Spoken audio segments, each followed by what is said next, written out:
Hi, everyone. Welcome to part 2 of 3 on our discussion of back to school stressors and unique solutions. If you missed part 1, go to my webpage, specialparent.org, and get caught up there first. In this episode, Shawna and I continue the discussion, giving you unique ways to empower your children and reduce your stress.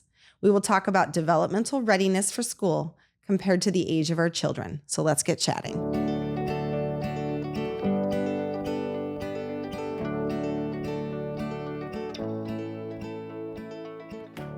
But even something as simple as finding like a really common scented candle, like vanilla. So for the rest of your life, you can find a vanilla candle somewhere. Right. And so always have that be present when they go to bed or just to plug in, and it begins to cue their brain.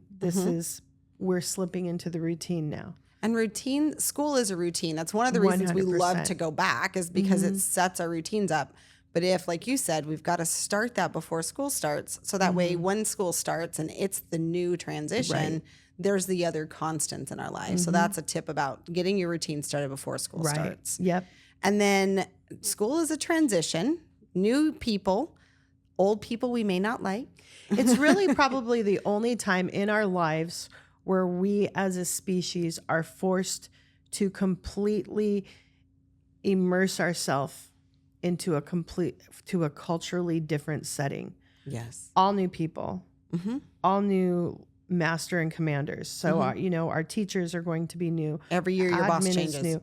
Every year your boss changes. Every year your social circle changes. I mean, if we're awesome enough in a position where it's awesome enough that we have same friends throughout school, that's fantastic. That's not always the case. No. And especially not in big cities like ours where you have multiple elementary schools feeding into the same junior high school. Now you've got several schools represented at the same thing in high school.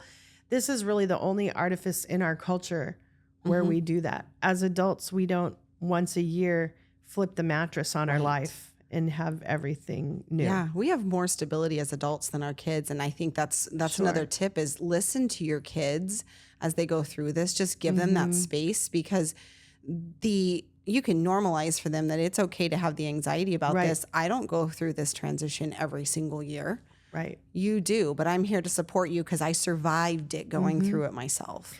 Right. And I would really be strong in the talk, even with teenagers, and they'll say you're cheesy, and I'm going to say, well, you like nachos, so I guess we're cool.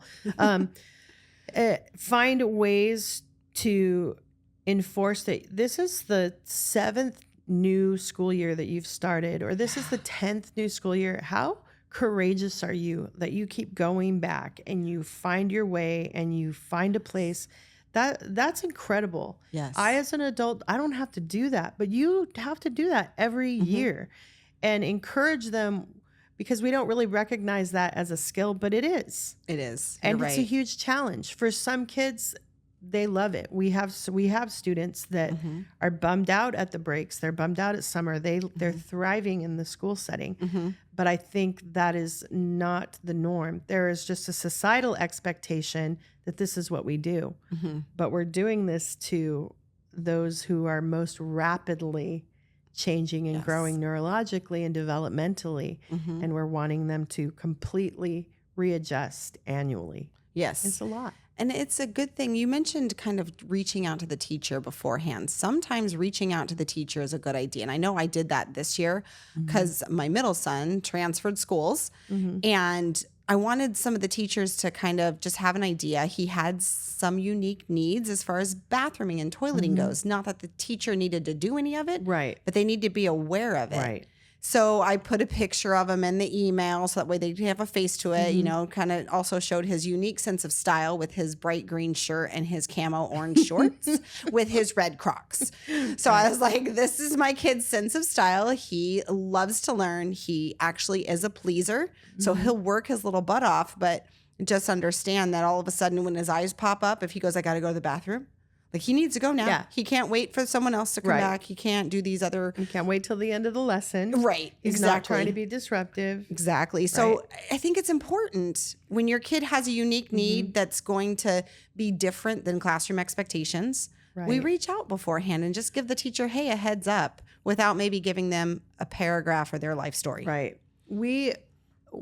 so being a teacher, also being on the flip side of that, if I have, 15 parents wanting to tell me, roll out the full totality of their child's needs, that can be overwhelming, even as sincere as I might be wanting to know. So even just putting a few bullet points to say, hey, for the first few weeks of school, I just thought this might help you to keep these things in mind and send it. You are the queen of making requests with gifts. Yeah, I do. So I'm a gift giver. Yeah, you're a gift giver. So if you make the request with a Starbucks card or make the request with a candy bar, because what you're really doing, first of all, it's wonderful for the gift givers and receivers, but you're also saying, I'm not attacking you. Yes. I'm not questioning your ability, and I'm not angry. I'm not pointing my finger. I'm saying I'm excited that you're part of my kiddo's team. And I so appreciate that you're doing what you're doing. And I just thought that this might help him and you to have this quick reminder. Because a lot of times as parents, I remember when my kids were younger, I would look at the IEPs and I didn't know what half of it meant.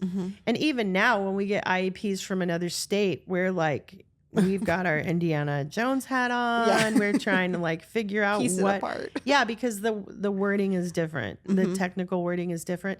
So as a parent, just being able to say to the teacher, hey, you might want to check with this, this. So with my son, I had the opposite thing. We had a teacher who was, for lack of a better term, a major know-it-all. And I tried to tell her, so my son's disability presents a little different because he has reactive attachment disorder. And a lot of times everything you do is very counterintuitive to these kids. And I said, I'm going to send you in with some things, and he was in the meeting and he interrupted me. And she turned and just was like, you will not interrupt in my classroom, and you will not. And I thought, we'll see, ma'am. Yeah. We'll see what he does. Have fun with that. And she said, you will not be stealing in my room. That's not going to happen. And for my son, it's not even enforceable. ED, yeah, she set herself up to fail. He was like, game on. Yeah. And with challenge accepted. Exactly. Within a week, we were like, hey, she called, hey, I'm missing 13 new calculators. And then we just found them in little holes buried around in our backyard. He didn't need them. She just said he couldn't take them home. So they were buried in our backyard. So giving the teacher the heads up, hey, my kid is great. I love them, but you might want to hide your electronics. And, he really, really loves the backs of remote controls. I don't know why, but he has quite a collection of them. So just put some tape on it. So heads up, but it's very easy as a teacher to feel like you're being attacked. Yes. And a lot of times, by the time kids are older and heading into school, they've spent, especially if it's an invisible disability, they've spent a lot of times with staff and people rolling their eyes and sucking their teeth at them. Oh, so they're very so weaponized. Hurtful. It's the judgment is outrageous. And already, my children are adopted from orphanages. I went there. I saw where they were living. I know what early trauma looks like, but I'm the mom. These are my children. So there was still such guilt over the places where I didn't see health in their life. Yes. And so we take on ownership of that. So that's what makes you a good mom, though. Right. Yeah. Well, not according to my son, but still over there trying to whip up some world wars. But when we stand in that place of judgment, it's hard not to weaponize yourself. Yes. So a lot of times I feel like as educators, we spend some of the first part of the year just trying to get our parents to lay down their defenses. Because parents are used to the judgment that comes from educators. I experienced that last year. I know I talked to you about it last year. We won't go into too much detail here, but a lot of judgment from teachers. I even had during an IEP meeting, it was recorded even, the teacher said, well, so what does it mean for him to have this disability? How does that even affect what he does in the classroom? And that was said in April. And I was just like, well, that explains a lot. Now I understand why the accommodations weren't as effective as you'd hoped. So as a parent, it's like we're going back to school and I have that in my mind that just happened in April. And now he's going to have new teachers. And there's the stress of, am I going to have teachers who don't understand that it is a disability at all, not an excuse. Right. That it is, something that they can help him with if they're willing to. So we have that stress. We have the stress of, I have to buy new stuff. All the new pencils and the supplies and this, you can go broke at the beginning of the school year. Yes. You have 7 kids. Yes. Yeah. School year had to be very taxing on your financial situation. Well, I'm also like, shopping is my love language. And so it's outrageous. And it's honestly, it's another thing planning. They will mock me, but I have little cubby holes in my closet of school supplies and stuff when it goes on sale through the year. I mean, they're all going to need colored markers. They're all going to be crayons. So I put it aside to not kill myself because, as teachers, we have like that top ramen August when we're waiting for that first, check to show up. But yeah, I mean, even with the kids to make it a game, you can make it a game. Oh, we've got all the newspaper ads. Let's see who has the best price on pencils, who has the best price. Yes. Because, my mind get in there and what's the most expensive pencil I can find? These are the Ticonderogas already sharpened, ma'am. I don't need to be spending all my time doing this on the sharpener. Now kids have it easy. Yeah, they do. But then we have to listen to it. That's true. Sorry. It's so bad. We can edit that out. Well, and that's actually a way to kind of empower kids and get them excited about the school year is have them help with the shopping, have them find that new backpack that they love because they, dragged the other one along all year and now it's got a big hole in the bottom, but it was their favorite, but duct tape's not even going to fix this one, baby. This is how, you need to help me get you ready. And if, again, we model that excitement about the school year rather than that, I've got to buy more of that again. So, and we can even make it a game where you give them a budget. Here's how much you have. Here's all the ads. Piece it together what you want to buy. There will probably be less pencils and more squishamals on there than you would like. But Mom, I need one for each class. I need one. Each teacher said that I have to have a stuffed animal in my desk. Of course they did. Right. Sure. I'm sure. Oh, your teacher wanted your cell phone updated. All right. I don't think that happened, but I don't think you need the newest iPhone or Google, whatever. Right. Yeah. But and I have my own opinions on basically our supply list for our classes are just get yourself there. Yeah. With the students that we work with, the supply list is please come to school. Yeah, please get there. That would be great. On time would be preferable. Staying in class would be fully great. Clothed. Fantastic. Whoa. Let's just get there. But there are definitely things you can do. There was definitely one student wearing pajama pants today. I was told by another student that tomorrow is Friday, so she would be wearing pajamas. And I was like, that's a different version of casual Friday. Yeah, exactly. I didn't know. I'm hoping her pajamas are full pajamas. Listen. These days with the high schools out there. Whoo. But yeah. Well, our district just decided they're really going to enforce the dress code. And I'm hoping our students are very angry and upset. They are. We'll see how that goes. And I think it's fantastic. Yeah. I mean, I was kind of shocked when I saw a brassiere walking around campus the other day. Yeah, on the outside. There was nothing covering it. And I was like, oh, wow, that's not a shirt.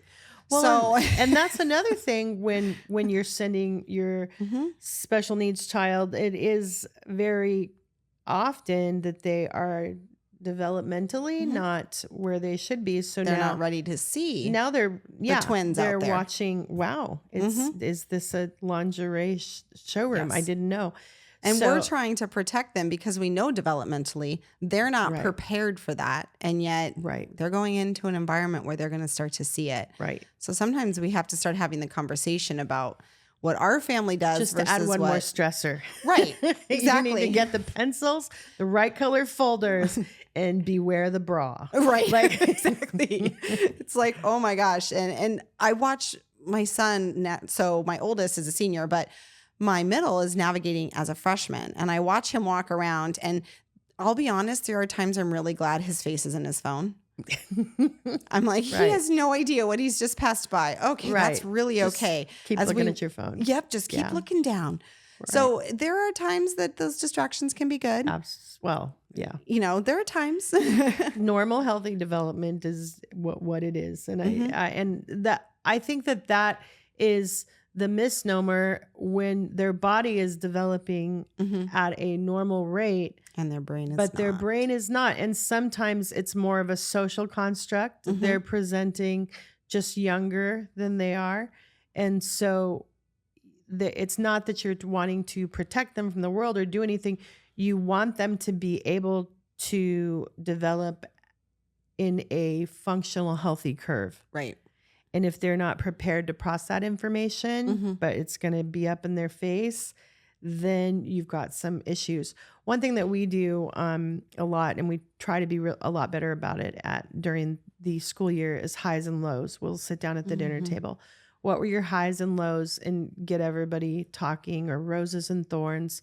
Ooh, that's a good one. Yeah. What were your roses? What were your thorns? Usually every adult says, what were your highs right now, this time when it's almost bedtime. Bedtime is my high. I'm feeding my face and I'm going to go to bed soon. It's so close. So yeah, but being able for them to talk and to talk freely with you. And if you say, gosh, I haven't been doing all this. Right. I haven't been, that is just fine, because every day is a new day. Yes. And we're going to start. We've got, tomorrow we're going to set it, make it easy. Do a would you rather around the table. Would you rather go on vacation in a forest or to the ocean? What would, just that sort of thing. And usually adolescents initially are very reticent and kind of snarky about it. But really what happens is once everybody starts to feel free to share their heart and where they're at, they'll end up leading it. They'll end up stepping up. I do have some typical children as well, and typical family members. I live in a multi-generational household. We have multiple generations. But my one daughter, Kylie, when we do would we rather, just because of her level of opposition, she will never choose one of the two options. She always goes so rogue. She has option 3. She has option 3. We're always like, I don't know, Kylie's. You're like, hey, we didn't think of that one. All right. Thank you. Thank you for adding. Thank you, Kylie. Well, and that's one of the things we teach when we're stressed out. We can do it for ourselves, and we can teach our kids to do it.